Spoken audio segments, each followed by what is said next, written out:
Thank you for joining me today. I'm going to be talking to you about how to find mode and range. All right, and before we get started, let's take a look at what those are vocabulary-wise.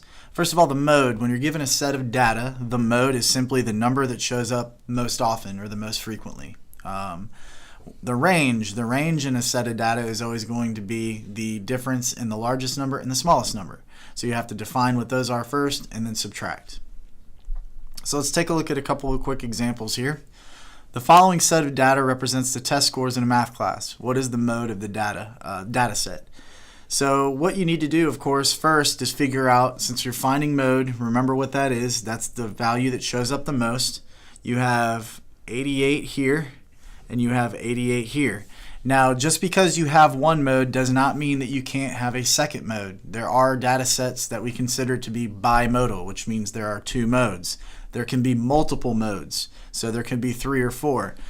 So if you see a second number or a number that shows up twice as well, that could possibly also be a mode. In this case, I do not see a number that shows up other than 88, so we would say that our mode in this case is 88. All right, and let's take a look at one more of those.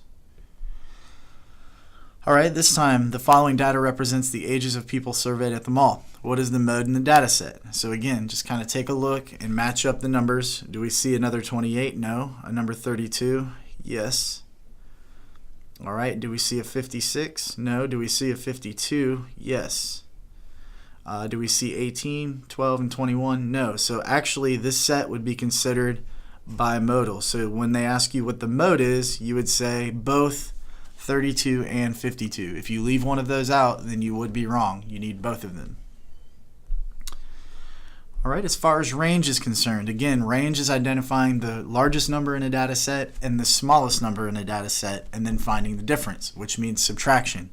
So again, analyze your data carefully and figure out what the largest number is. It looks like in this data set it would be 950. Then we need to analyze the data again and figure out what the smallest number is. It looks like it's going to be 100. So you are going to take 950 and subtract 100 from it. And that's going to give you 850. So the range of the data, and again what the range is talking about is from the lowest point to the highest point, there's an 850 point difference or 850 digit difference. All right, one more example. This data set represents the test scores in a math class again.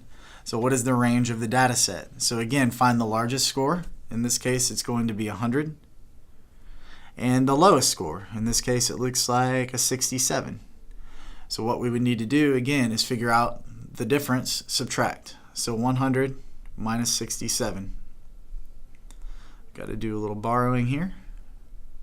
And you end up with 10 minus 7, which is 3. 9 minus 6, which is 3.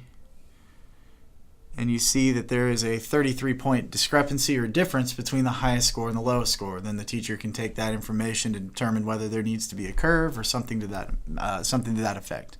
This has been a quick tutorial on mode and range. Thank you for joining me.